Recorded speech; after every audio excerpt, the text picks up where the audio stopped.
Assalamualaikum, sahabat sebaris kisah yang dicintai Rasulullah, dan selamat datang di kisah haru hari ini. Cinta kepada orang tua membuka pintu rezeki kita.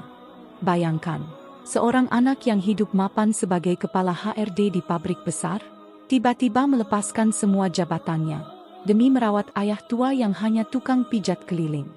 Di saat orang lain berlomba naik jabatan, dia justru kembali ke rumah, memijat tubuh renta yang tak lagi mampu bangun.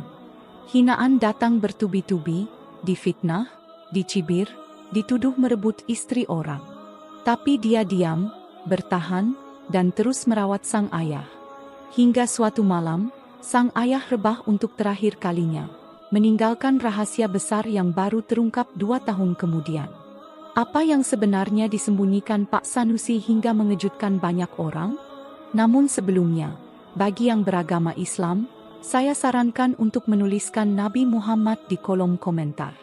Insya Allah dengan selawat ini menjadi saksi untuk mendapat syafaat di akhirat.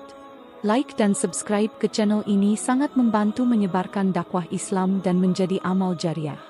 Dan saya doakan sahabat sebaris kisah semua diberi rezeki yang melimpah. Juga diberi kesempatan menginjakan kaki di tanah suci bersama semua keluarga kita. Amin ya Rabbal Alamin. Pagi itu udara masih dingin. Kabut tipis menyelimuti gang kecil di ujung kota tempat tinggal Zainuddin. Suara ayam bersahutan di kejauhan menandakan hari sudah mulai berjalan. Di dalam rumah sederhana yang berdinding triplek, Zainuddin duduk diam di tepi ranjang. Matanya menatap lurus ke arah jendela, tapi pikirannya entah kemana. Di meja kecil samping tempat tidurnya, tergeletak surat pengunduran diri yang telah ditandatanganinya kemarin malam. Tangannya gemetar saat melipat surat itu. Bukan karena ragu, tapi karena perasaan yang tak bisa dijelaskan. Hatinya masih berat. Walau keputusan sudah diambil, ia tahu hidupnya akan berubah sepenuhnya setelah ini. Zainuddin adalah seorang staf HRD di pabrik garmen terbesar di daerahnya, dengan kemeja rapi dan sepatu mengkilap. Setiap hari ia menyapa pegawai dengan senyum dan ketegasan. Namun, siapa sangka di balik semua itu ada badai yang bergulung di rumahnya sendiri? Ayahnya, Pak Sanusi, mulai sering sakit. Semakin hari, tubuh tuanya kian rapuh. Ia masih memaksa berjalan untuk memijat pelanggannya. Tapi Zainuddin tahu itu tak bisa dibiarkan terus. Pak Sanusi bukan tukang pijat biasa. Ia memanggul tas kecil berisi minyak gosok dan handuk, lalu melangkah dari rumah ke rumah. Di setiap langkahnya, selalu ada selawat yang mengalun pelan dari bibirnya. Tak ada yang tahu bahwa dalam setiap pijatan, ia memohon kepada Allah agar pelanggannya dihilangkan rasa lelahnya, agar mereka bisa kembali mencari nafkah untuk keluarganya. Itu adalah doa dalam diam yang hanya bisa dipahami oleh hati yang penuh kasih. Namun kini, tubuh Pak Sanusi tak mampu lagi menanggung lelah. Langkah-langkah yang dulu penuh doa kini digantikan suara batuk dan napas pendek. Ia terbaring di kasur, menatap langit-langit rumah dengan pandangan kosong. Zainuddin hanya bisa duduk di sampingnya, menggenggam tangan ayahnya yang mulai kurus. "Saya sudah selesai bikin surat resign, Yah," bisik Zainuddin lirih, tak ingin ibunya mendengar. Pak Sanusi menoleh perlahan. Senyum kecil muncul di wajah tuanya. Ia tidak menjawab, hanya menatap dalam, seolah ingin menyampaikan sesuatu yang tak sanggup ia ucapkan. Ada kebanggaan, tapi juga kekhawatiran. Namun, Zainuddin tahu ayahnya memahami. Keesokan harinya, kabar tentang pengunduran diri Zainuddin mulai tersebar. Tak butuh waktu lama, bisik-bisik mulai terdengar. Tetangga yang tadinya menyapa hangat kini memandang sinis. Ada yang bilang dia dikeluarkan karena korupsi. Ada pula yang berbisik pelan bahwa Zainuddin punya hubungan dengan istri orang. Semakin hari, omongan semakin kejam. Namun Zainuddin memilih diam.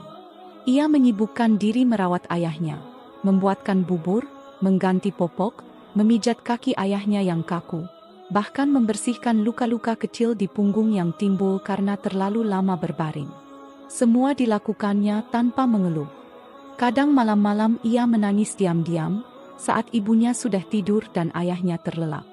Di tempat tidur kecil di pojok ruang tengah, ia memandang langit-langit dan bertanya dalam hati, kenapa hidupnya harus berubah begitu cepat? Namun di saat yang sama, ia juga merasakan kedamaian yang aneh.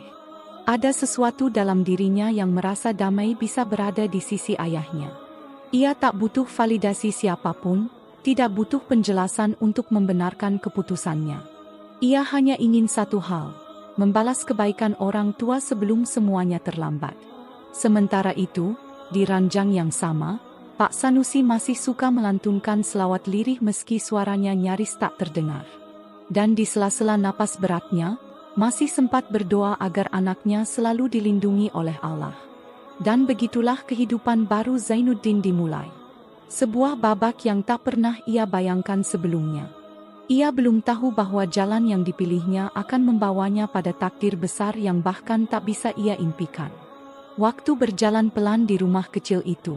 Pagi, siang, sore, malam, semua terasa menyatu dalam satu warna kesabaran. Zainuddin kini menjalani hidup yang sangat berbeda dari sebelumnya. Tak ada lagi kemeja rapi dan meja kerja, tak ada lagi data karyawan atau jadwal pelatihan. Yang ada hanya minyak urut, kain hangat, dan napas ayahnya yang kian berat dari hari ke hari. Pak Sanusi masih belum bisa bangun dari kasurnya. Tapi meski begitu, ada satu hal yang tak pernah ia tinggalkan. Selawat lirih nyaris tak terdengar, namun tak pernah absen. Mulutnya terus bergerak pelan, seperti merapal sesuatu yang sudah menjadi bagian dari napas hidupnya. Zainuddin sering terdiam memperhatikan. Ada rasa haru juga kagum. Seolah tubuh lemah itu masih menyimpan kekuatan yang tidak kasat mata. Setiap selesai memijat ayahnya, Zainuddin akan duduk di sisi kasur, mengusap peluh dari dahi ayahnya, lalu mendengarkan cerita-cerita masa lalu yang terselip antara batuk dan napas tertahan. Pak Sanusi bercerita bagaimana dulu ia memulai pekerjaan sebagai tukang pijat, berjalan kaki membawa alat seadanya, mengetuk satu persatu pintu rumah orang yang belum tentu menerimanya. Ayah dulu enggak minta bayaran, katanya pelan. Asal mereka sembuh, itu sudah cukup. Rezeki dari Allah akan datang dari arah lain. Zainuddin mengangguk.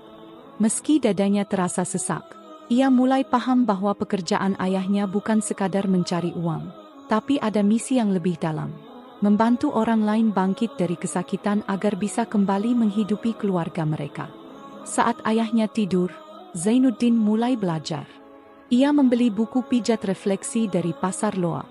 Ia membuka video-video pengobatan alternatif di ponselnya.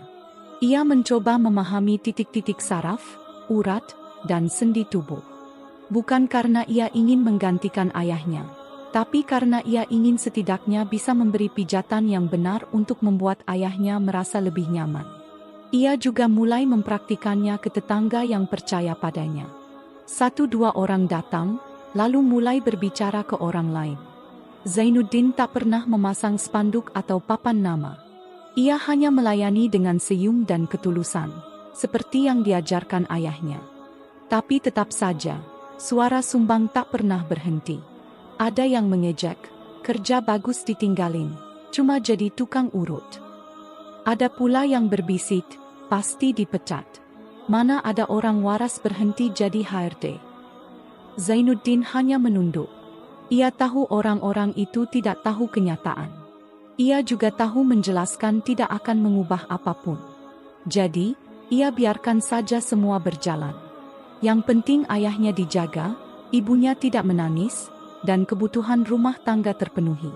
Setiap malam, saat rumah mulai tenang dan hanya suara jangkrik yang menemani, Zainuddin akan duduk di teras menatap langit gelap yang dihiasi bintang. Kadang ia mengusap matanya yang sembab, kadang hanya diam dalam hening. Dalam hatinya ada rasa rindu yang sulit dijelaskan. Rindu akan hidup lamanya, tapi juga rasa syukur karena bisa membalas sebagian kecil dari kasih ayahnya. Sampai akhirnya, pada suatu malam yang sunyi, terdengar suara lirih dari kamar. Zak. Zainuddin bergegas masuk. Ia lihat ayahnya membuka mata perlahan. Napasnya semakin berat. Matanya sudah mulai redup. Ayah mimpi. Mimpi kita berdua tawaf di depan Ka'bah. ucap Pak Sanusi sambil tersenyum kecil. Zainuddin menggenggam tangan ayahnya erat. Di sudut matanya, air mata mulai jatuh tanpa bisa dicegah. Insya Allah, ya. Kalau Allah izinkan, kita akan ke sana bareng-bareng. Pak Sanusi tersenyum kecil, lalu matanya terpejam kembali. Tapi senyum itu tidak hilang, tetap terukir di wajah tuanya. Seolah ia sedang melihat sesuatu yang indah di balik kelopak matanya. Dan malam itu, Zainuddin tak tidur. Ia duduk di samping ranjang, memegang tangan ayahnya yang mulai dingin, sambil terus membacakan selawat yang dulu sering ia dengar lirih dari mulut lelaki itu. Ia tidak tahu bahwa waktu kebersamaan mereka mulai memasuki detik-detik terakhir. Pagi itu tidak seperti biasanya. Matahari belum benar-benar naik, tapi rumah kecil itu sudah ramai. Suara ibu-ibu terdengar dari dapur. Ada yang memasak air, ada yang mengatur kursi plastik di ruang tamu. Aroma kopi dan minyak kayu putih bercampur jadi satu. Di dalam kamar, Zainuddin masih duduk di lantai, bersandar pada tembok. Sementara tangan kanannya tak lepas menggenggam jemari ayahnya yang kini sudah tak bergerak. Pak Sanusi telah berpulang. Tak ada suara teriakan atau ratapan keras, hanya hening yang menyesakkan. Ibu Zainuddin duduk di dekat pintu kamar. Wajahnya tertunduk dalam, mulutnya komat-kamit membaca doa. Zainuddin sendiri tak bicara apapun. Air matanya telah kering sejak subuh tadi. Saat ia pertama kali menyadari bahwa dada ayahnya tak lagi naik turun, ia tidak panik. Ia tidak teriak. Ia hanya menggigil perlahan, seolah tubuhnya menolak menerima kenyataan. Beberapa tetangga mulai berdatangan. Ada yang datang karena benar-benar peduli, tapi ada pula yang hanya ingin melihat-lihat, menyebarkan cerita. Beberapa dari mereka yang dulunya sinis kini pura-pura menghibur. Namun Zainuddin hanya mengangguk. Tidak ada kemarahan, tidak ada dendam, hanya ada duka yang menancap diam-diam di dada. Pemakaman berlangsung tenang. Jenazah Pak Sanusi diantar banyak orang.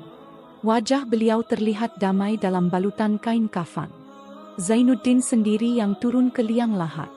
Ia memeluk tubuh ayahnya untuk terakhir kali, lalu perlahan-lahan menutupnya dengan tanah. Selesai prosesi.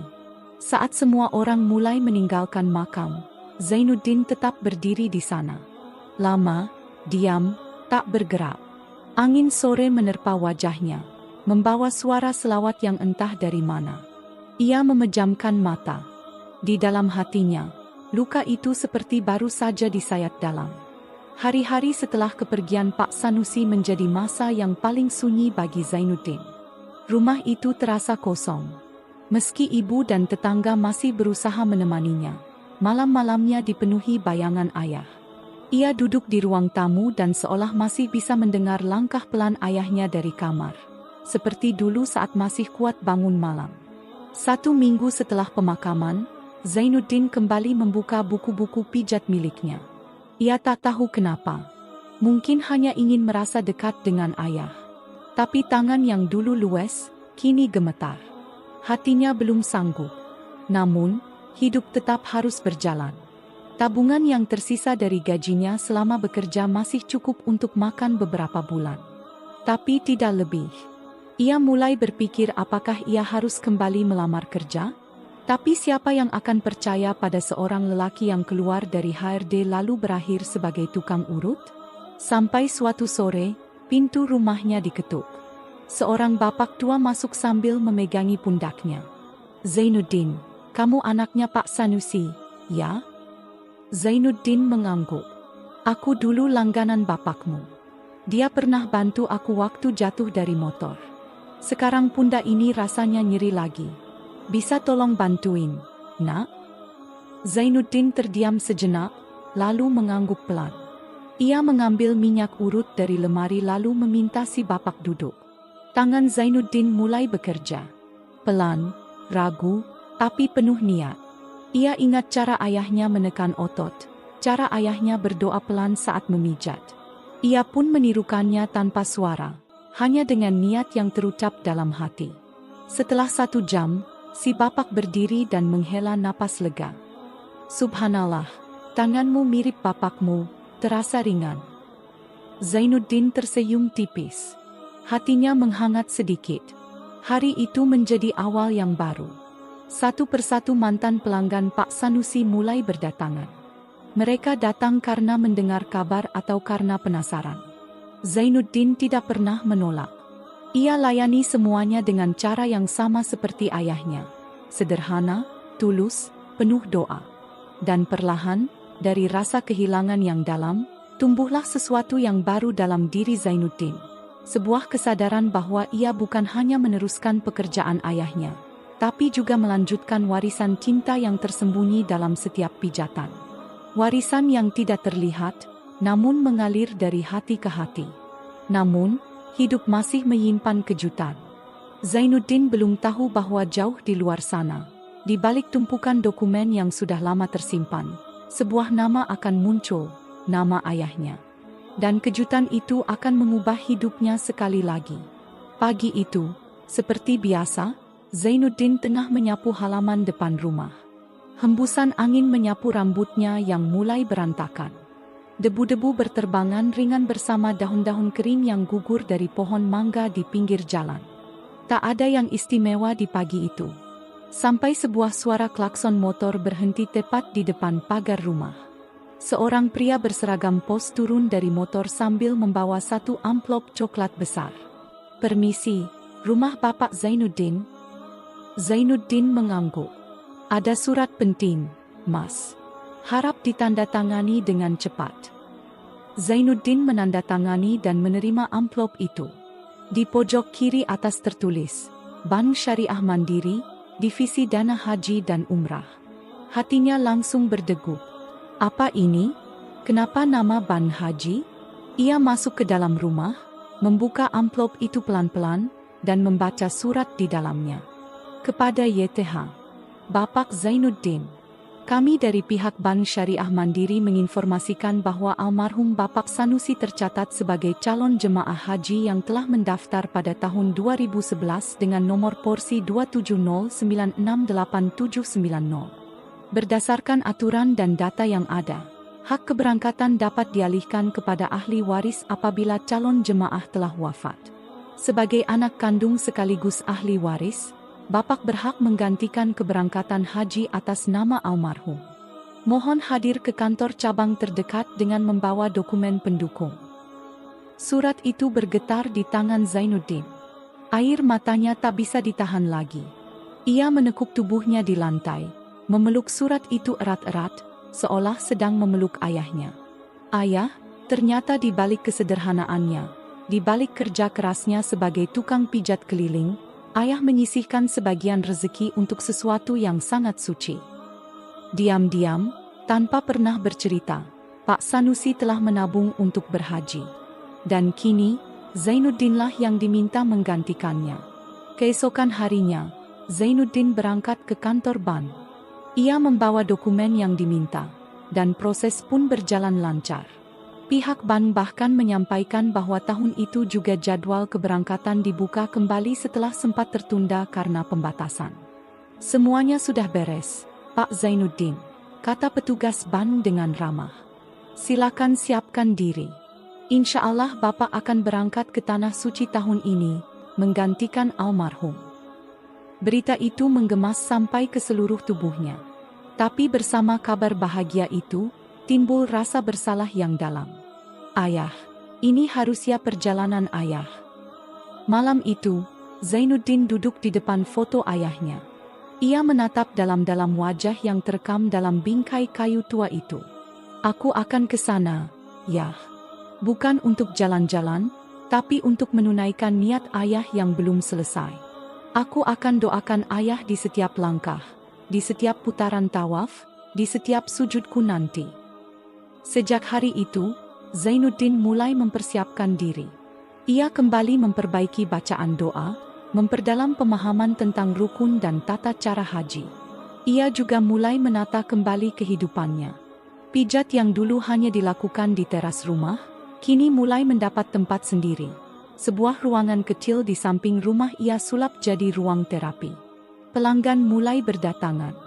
Bukan hanya warga sekitar, tapi juga dari kampung sebelah. Mereka datang karena mendengar kabar tukang pijat muda yang dulu HRD kini meneruskan warisan sang ayah dan akan berangkat haji. Namun, satu hal yang paling membuatnya tak bisa berhenti berpikir adalah, kenapa ayah tidak pernah menceritakan tentang daftar haji ini? Kenapa diam-diam? Bahkan kepada ibu pun tidak pernah bilang. Dan lebih dari itu, apa arti mimpi terakhir ayahnya? Mimpi tentang tawaf bersama? Hati Zainuddin mulai merasakan sesuatu yang ganjil. Seperti ada rahasia yang belum selesai. Seperti ada sesuatu yang akan ia temui nanti di Tanah Suci. Dan benar saja, ia belum tahu bahwa perjalanan ke Tanah Suci nanti akan mempertemukannya dengan sesuatu yang tak pernah ia bayangkan sebelumnya. Seseorang atau sesuatu yang sangat mirip dengan almarhum ayahnya. Malam menjelang keberangkatan, Zainuddin duduk sendiri di kamar. Sebuah koper coklat tua terletak terbuka di lantai, berisi pakaian ihram, sajadah, dan Al-Quran kecil peninggalan ayahnya.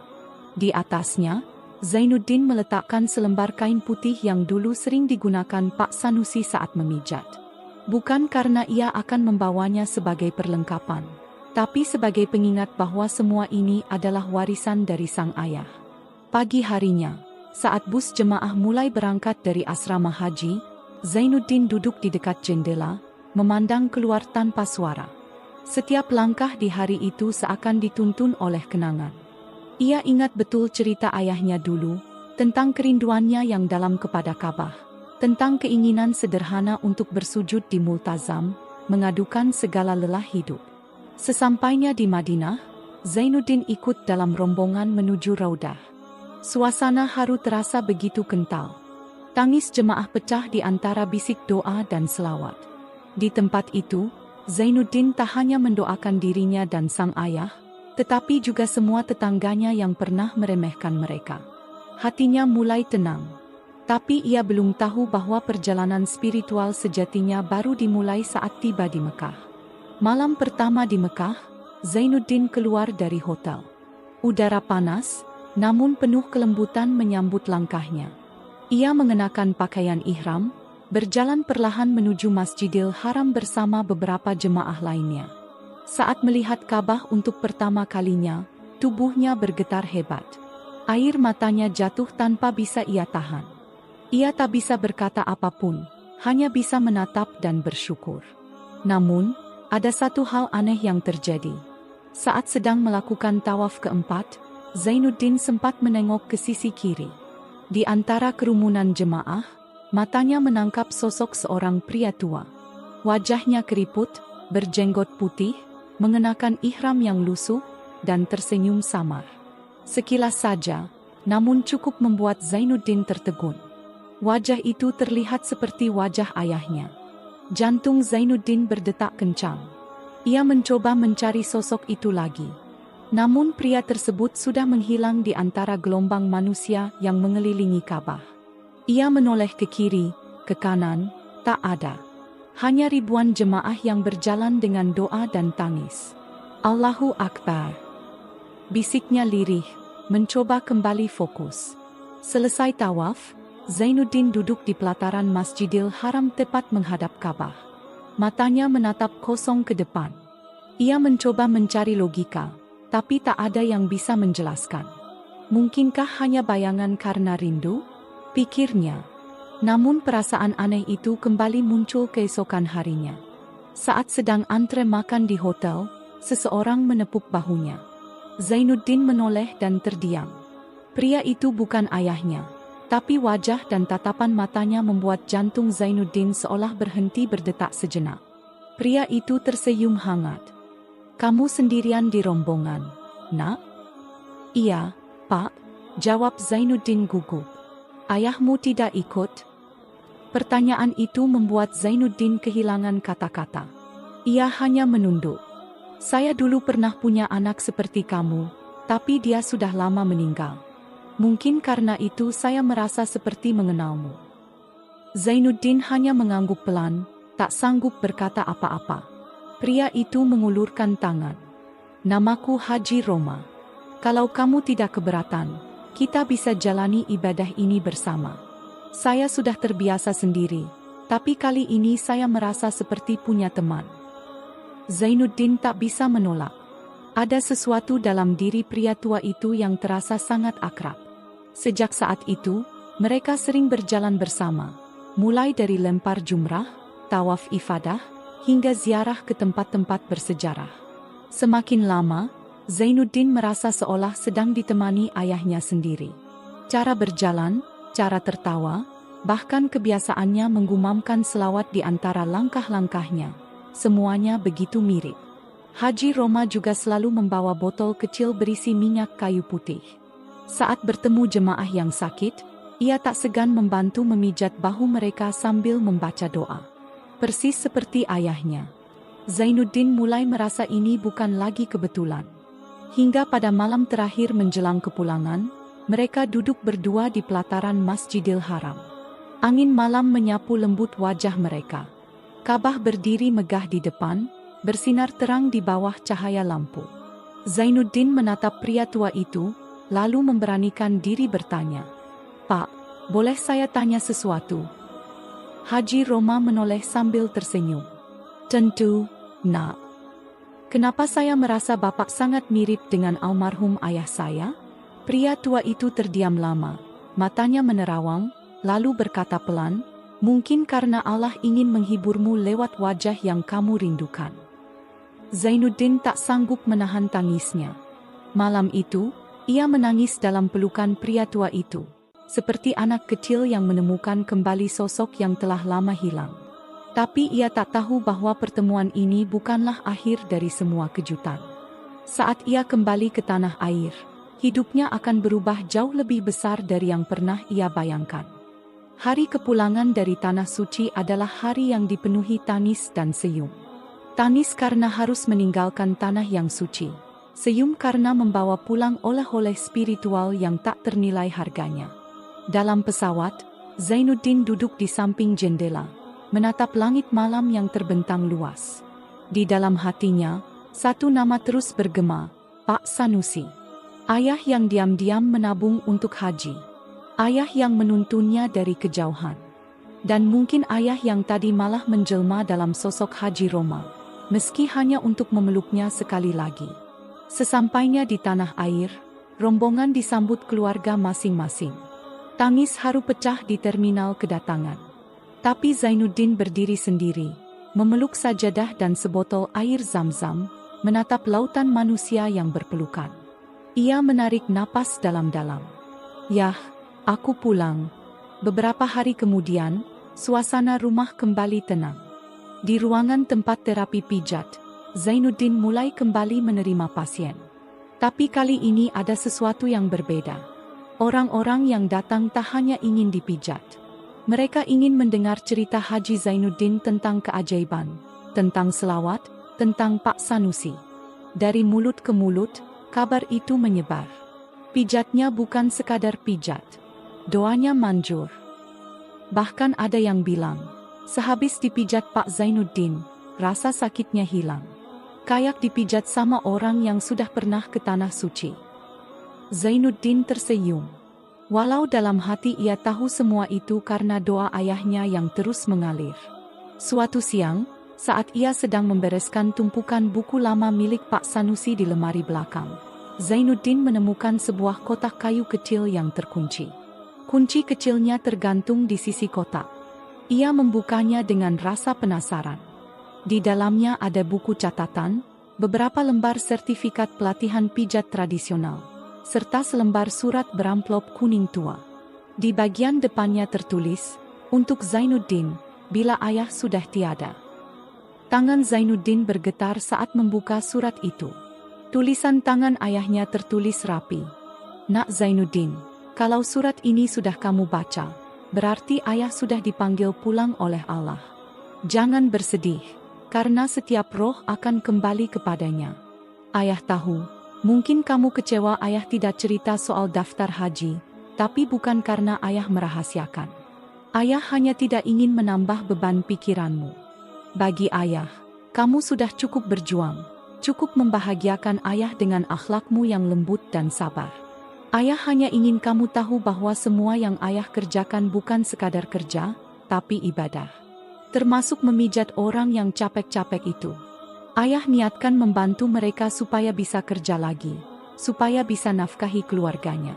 Sama seperti kamu yang berhenti dari pekerjaanmu demi merawat ayah. Itu bukan keputusan kecil, nak. Itu adalah jihad. Kalau kamu membaca ini, ayah titip satu hal, teruskan pijat ini.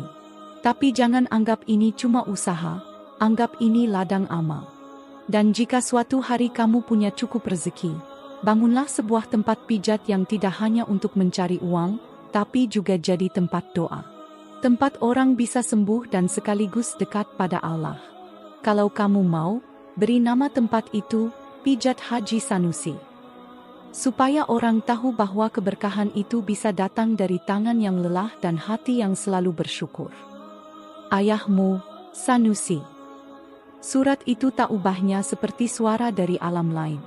Zainuddin menutupnya perlahan, menangis lama sendirian di ruangan sempit yang dulu digunakan ayahnya untuk menyimpan barang-barang sederhana.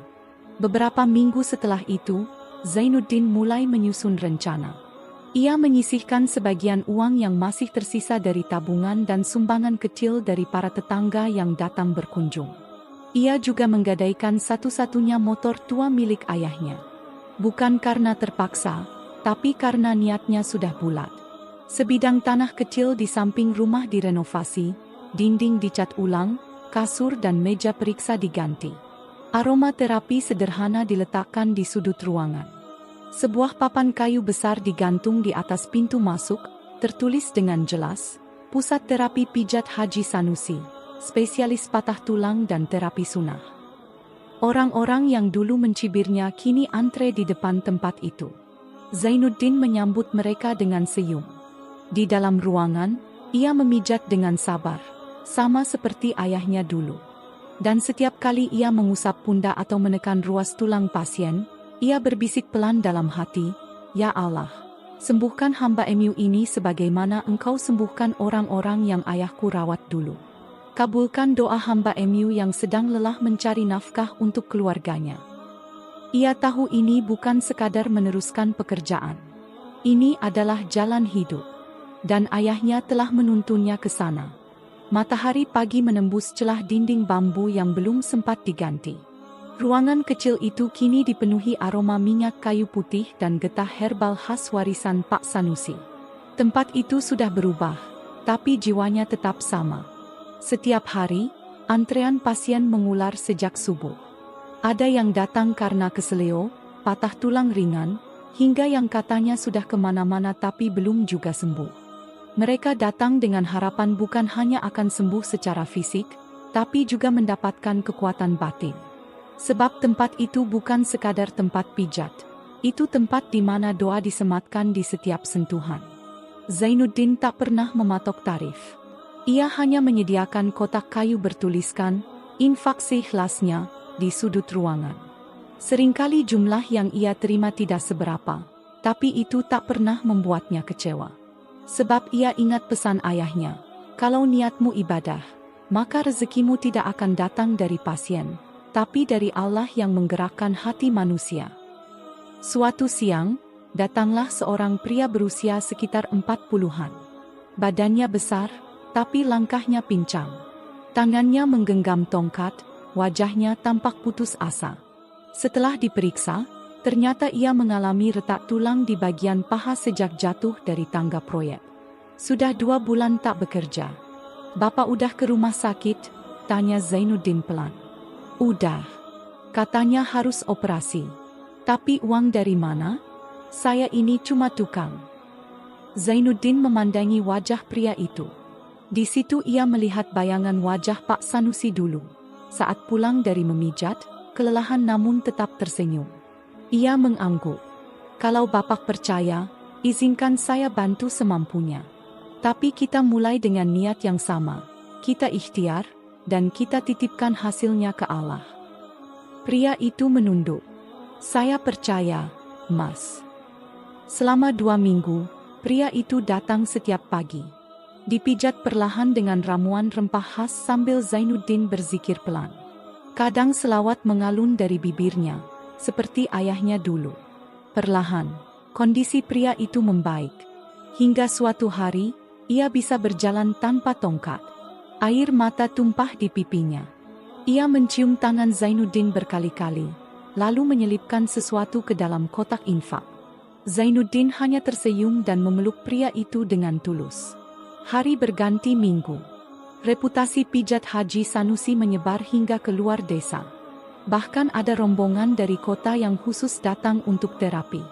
Seorang ibu membawa anak remajanya yang sudah 5 bulan tidak bisa menekuk lutut. Seorang pemuda dari luar kota datang dengan tulang jari yang bengkok karena kecelakaan motor. Ada juga seorang nenek yang sudah lama tidak bisa menoleh ke kanan karena saraf terjepit. Zainuddin menangani mereka semua dengan penuh kesabaran. Ia tidak buru-buru menyentuh. Ia ajak mereka bicara, mendengar keluhan, memandang mata mereka dalam-dalam. Karena menurutnya, separuh penyakit sembuh bukan dari pijatan, tapi dari hati yang diberi ruang untuk didengarkan. Hingga pada suatu sore, sebuah mobil hitam berhenti di depan rumah.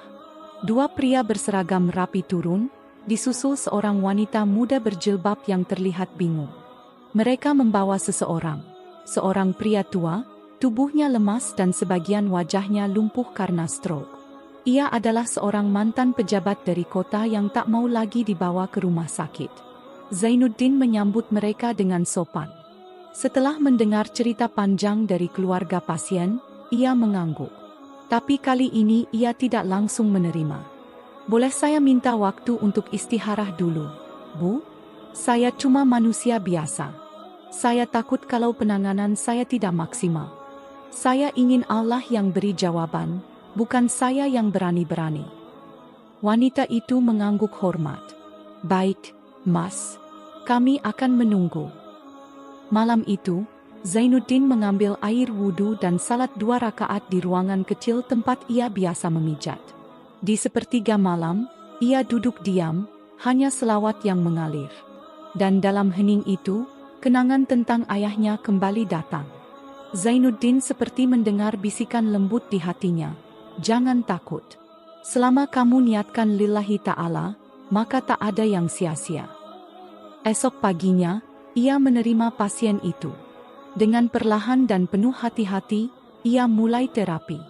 Butuh waktu hampir 2 minggu. Tapi perlahan, pria tua itu bisa menggerakkan jari-jarinya, lalu menggoyangkan kaki. Istrinya menangis setiap kali melihat kemajuan itu. Anak-anaknya tak habis pikir, dan para ajudan yang selalu datang mulai membawa orang-orang baru untuk ikut terapi. Namun, Zainuddin tidak pernah berubah. Ia tetap duduk di kursi kecil, memakai sarung, dan menaruh botol minyak kayu putih di kantongnya.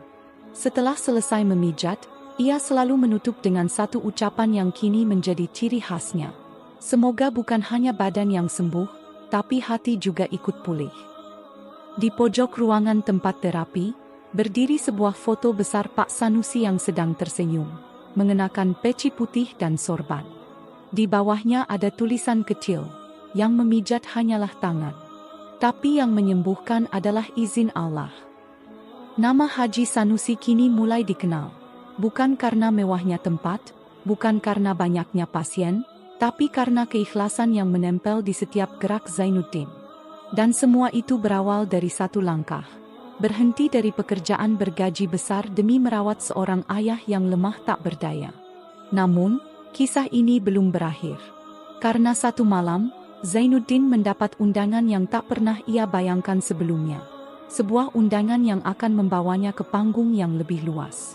Di tempat yang sangat jauh dari kampung kecilnya. Langit malam sedang cerah ketika suara ketukan pelan terdengar di pintu rumah Zainuddin. Ia baru saja selesai memijat pasien terakhirnya hari itu. Dengan langkah tenang, ia membuka pintu. Seorang pemuda berseragam pos menyerahkan sebuah amplop putih bersih dengan stempel resmi. "Pak Zainuddin." "Iya, saya. Ini kiriman kilat khusus dari kementerian." Zainuddin mengernyit, agak heran. Ia menerima amplop itu, mengucapkan terima kasih, lalu menutup pintu perlahan. Tangannya bergetar ringan saat membuka isi surat. Di sana tertulis, "Dengan hormat, kami dari Kementerian Sosial dan Kesehatan Republik Indonesia mengundang Bapak Zainuddin untuk hadir dalam acara penghargaan tahunan bagi para pengabdi masyarakat. Berdasarkan rekomendasi warga, tokoh agama, serta instansi kesehatan daerah, Bapak telah dipilih sebagai salah satu penerima Anugerah Bakti Sosial Nusantara 2024. Acara akan diselenggarakan di Jakarta. Seluruh biaya perjalanan dan akomodasi ditanggung oleh panitia. Kehadiran Bapak sangat kami harapkan. Hormat kami, Direktur Jenderal Pemberdayaan Masyarakat." Zainuddin duduk diam cukup lama. Ia membacanya lagi, memastikan bahwa ia tidak sedang berhalusinasi. Matanya berkaca-kaca. Bukan karena ia merasa pantas, tapi karena ia tahu ini bukan untuk dirinya, ini untuk ayah. 3 hari kemudian, Zainuddin naik pesawat untuk pertama kalinya menuju Jakarta. Ia mengenakan batik sederhana, membawa tas kecil berisi sajadah, minyak pijat, dan satu foto Pak Sanusi yang ia selipkan di dalam kitab doa. Selama perjalanan, hatinya terus berzikir, memohon agar perjalanannya diridhai. Setibanya di Jakarta, ia dijemput oleh panitia. Ia diperlakukan bak tamu kehormatan. Tinggal di hotel besar, makan dengan sendok garpu perak, dan disambut oleh pejabat tinggi. Namun, semua itu tidak membuatnya silau. Ia tetap tersenyum seperti biasa, tetap membungkuk sopan kepada siapapun, bahkan kepada petugas kebersihan hotel. Di malam penghargaan, panggung besar disusun megah. Di layar raksasa, wajah-wajah para penerima penghargaan satu persatu ditampilkan. Mereka adalah para dokter, aktivis lingkungan, relawan bencana, guru pedalaman. Hingga akhirnya muncul nama Zainuddin, pijat Haji Sanusi, spesialis patah tulang dan terapi sunnah. Video singkat diputar, terlihat potongan rekaman dari kamera warga. Zainuddin sedang memijat seorang anak, menyuapi seorang nenek lumpuh, memegang bahu pasien sambil membacakan selawat. Di akhir video, muncul potret tua Pak Sanusi dengan tulisan, "Dari tangan lelah seorang ayah, lahirlah keberkahan untuk ribuan orang." Tepuk tangan menggema. Zainuddin naik ke panggung dengan langkah gemetar. Ia menerima plakat kaca berbentuk tunas dari seorang menteri. Lampu sorot meyorot wajahnya, kamera meyorot dari berbagai arah. Tapi Zainuddin hanya tersenyum kecil, lalu berkata di depan mikrofon, "Penghargaan ini bukan untuk saya. Ini untuk ayah saya, Pak Sanusi, seorang tukang pijat keliling yang selalu menyelipkan doa di setiap pijatannya, yang mengajarkan saya bahwa kerja itu bukan sekadar mencari uang, tapi menolong, yang memperlihatkan bahwa dengan selawat dan keikhlasan, pekerjaan sekecil apapun bisa jadi jalan menuju ridha Allah. Terima kasih." Tak ada yang bisa menahan haru. Bahkan menteri yang berdiri di sampingnya menyeka air mata. Malam itu, nama Pak Sanusi disebut-sebut oleh orang-orang yang bahkan tak pernah mengenalnya. Keesokan harinya, berita tentang penghargaan Zainuddin tersebar luas. Media televisi dan daring menampilkan liputan tentang pemijat dari desa yang menginspirasi Nusantara. Wawancara demi wawancara datang. Namun Zainuddin hanya memilih satu hal yang ingin ia sampaikan. "Saya hanya melanjutkan apa yang ayah saya mulai. Dan saya tidak sendiri. Di seluruh pelosok negeri, banyak orang kecil yang bekerja dengan hati besar. Tolong lihat mereka, dengar mereka. Karena dari tangan-tangan seperti merekalah negeri ini tetap berdiri." Setelah semua itu, Zainuddin kembali ke desanya. Ia menolak tawaran membuka cabang di kota besar. Ia tidak tertarik menjadi selebriti. Ia hanya ingin satu hal, terus memijat, terus melayani, dan terus menyebut nama ayahnya di setiap langkah. Namun, ada satu perubahan besar yang ia lakukan begitu tiba di rumah. Ia mulai membangun ruang terapi yang lebih layak dengan bantuan dari donatur dan sumbangan diam-diam dari para pasien yang pernah sembuh. Ia juga merekrut 2 orang pemuda desa yang sedang menganggur untuk ia latih sendiri. "Tempat ini tidak boleh mati kalau aku sudah tidak ada nanti," ucapnya. Ia tahu, warisan ayahnya bukan cuma nama, tapi juga jalan hidup. dan itu harus ia jaga. Pada suatu malam, Zainuddin duduk sendiri di ruang terapi yang kini lebih lapang. Lampu redup menyinari dinding yang bersih. Di atas meja, foto ayahnya tampak seolah tersenyum. Zainuddin menatapnya lama, lalu dengan suara bergetar, ia berbisik, "Yah, anakmu sudah mencoba semampunya. Terima kasih sudah memberi jalan. Insya Allah, tempat ini akan terus hidup. Bukan karena aku hebat, tapi karena engkau selalu mendoakan." Dan di saat itulah, angin malam bertiup pelan, seperti membelai pundaknya. Seolah ayahnya sedang berdiri di belakangnya, mendoakannya lagi dari langit yang lebih tinggi.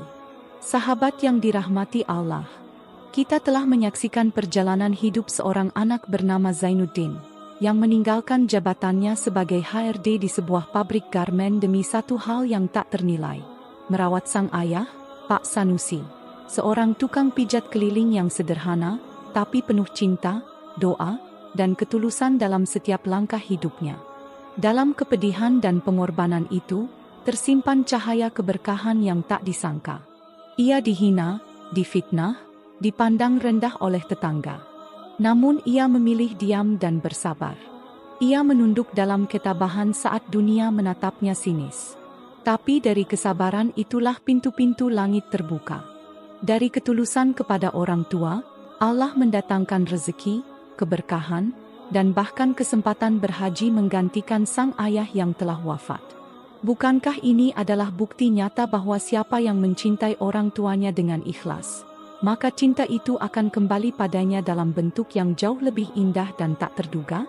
Allah telah berfirman dalam Al-Quran, "Dan Tuhanmu telah memerintahkan agar kamu jangan menyembah selain Dia, dan hendaklah berbuat baik kepada kedua orang tua." Quran Surat Al-Isra 23. Ayat ini bukan sekadar perintah, tapi juga kunci pembuka berkah. Karena pada ridha orang tua terdapat ridha Allah. Pada pelayanan terhadap mereka, tersembunyi keberuntungan yang mungkin tak segera terlihat, tapi pasti hadir pada waktunya. Betapa banyak dari kita yang belum benar-benar menyadari bahwa waktu bersama orang tua adalah nikmat yang tak bisa diulang. Bahwa senyum mereka, doa mereka, bahkan air mata mereka adalah perisai yang menjaga langkah kita dari murka dunia. Dan di saat itulah, angin malam bertiup pelan, seperti membelai pundaknya. Seolah ayahnya sedang berdiri di belakangnya, mendoakannya lagi dari langit yang lebih tinggi.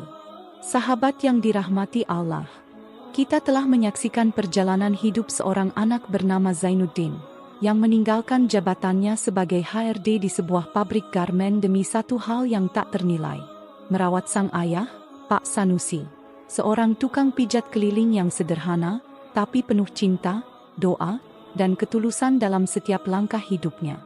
Dalam kepedihan dan pengorbanan itu, tersimpan cahaya keberkahan yang tak disangka. Ia dihina, difitnah, dipandang rendah oleh tetangga. Namun ia memilih diam dan bersabar. Ia menunduk dalam ketabahan saat dunia menatapnya sinis. Tapi dari kesabaran itulah pintu-pintu langit terbuka. Dari ketulusan kepada orang tua, Allah mendatangkan rezeki, keberkahan, dan bahkan kesempatan berhaji menggantikan sang ayah yang telah wafat. Bukankah ini adalah bukti nyata bahwa siapa yang mencintai orang tuanya dengan ikhlas, maka cinta itu akan kembali padanya dalam bentuk yang jauh lebih indah dan tak terduga? Allah telah berfirman dalam Al-Quran, "Dan Tuhanmu telah memerintahkan agar kamu jangan menyembah selain Dia, dan hendaklah berbuat baik kepada kedua orang tua." Quran Surat Al-Isra 23.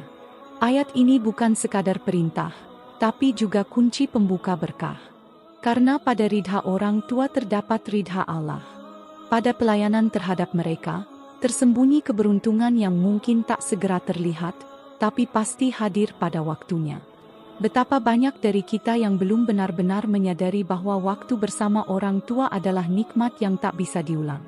Bahwa senyum mereka, doa mereka, bahkan air mata mereka adalah perisai yang menjaga langkah kita dari murka dunia. Sahabat, bila kisah ini menyentuh hatimu, meneteskan air matamu, atau mengingatkanmu pada orang tua di rumah, atau yang telah tiada, maka jangan biarkan cerita ini berhenti di sini. Sebelum video ini berakhir, saya ingin mendoakan sahabat semua.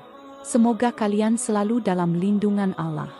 Semoga rezekimu dilapangkan, keluargamu dijaga, dan kau diberi kesempatan untuk menginjakan kaki di tanah suci bersama orang tua dalam sehat dan bahagia. Amin ya Rabbal Alamin. Waalaikumsalam warahmatullahi wabarakatuh.